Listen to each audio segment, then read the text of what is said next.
Guys, what's going on? Welcome in. So Jeff Darlington of ESPN was on Get Up early this morning and said that the New York Jets and wide receiver Odell Beckham are sharing mutual interest in getting a deal done. In fact, I actually have his exact quote pulled up here.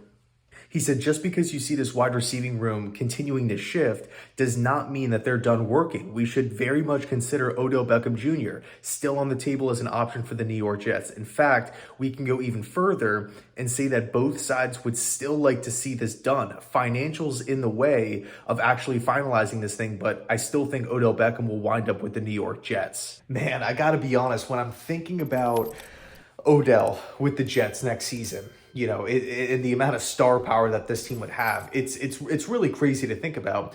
And look, when we think about Odell from an athletic standpoint, a physical standpoint, nobody can deny his talent, right? When you see him run, when you see him jump, when you see him run routes, nobody can deny him of that. Nobody can say, hey, this guy isn't talented.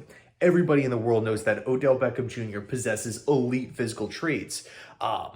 Seriously, like I remember especially in the early days of the New York Giants, like just watching this guy, unbelievably talented. Just how he moves his body is insane. But there are a couple of red flags that I feel like I need to bring up here. Unfortunately, just natural questions that I have. Number one, the money. What does the money look like? There was that report saying that Odell was like seeking, I think, upwards of $20 million a season. And then he comes out and I think he like disputed that and said, hey, no, I just don't want a $5 million annual rate. So I'm assuming it's probably going to be anywhere from, 10 to 20 is what Beckham is looking for here. And I got to be honest, when I'm looking at the Jets wide receiving room, a loaded wide receiving room, and this is before the draft, and now the Jets have 2 second-round picks, we have Allen Lazard, 4 years, 44 mil. Denzel Mims is on the roster, of course, cheap rookie contract, less than $2 million a season. We have Garrett Wilson. He's a 4.3 or 4.6 cap hit this season. So, again, cheap rookie deal here, but $4 million is $4 million.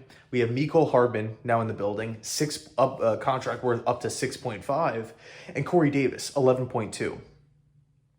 It's a lot of money. Okay, now, of course, we do have to take everything and look at the facts. Allen Lazard is what? Just his cap hit for the season is just above 3. So the way the Jets kind of worked his contract, really, really low cap hit, really, really low base salary for this season.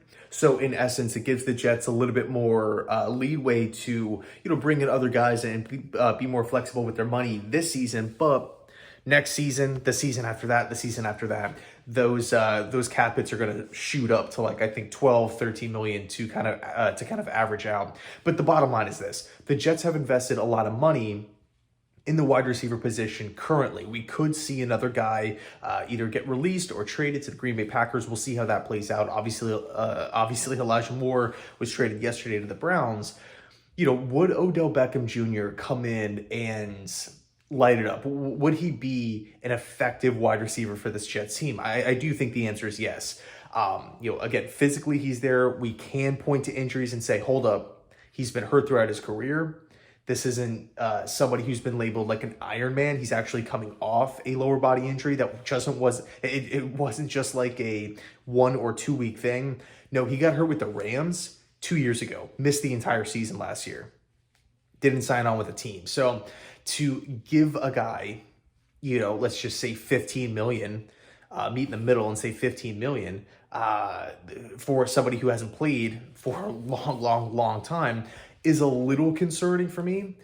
But again, when I'm looking at what Odell can bring to this Jets team, I guess the point is, if the Jets were to bring Beckham on, it's not like I'm going to be like angry, pissed off, upset, like, what are we doing? Like, what's going on here?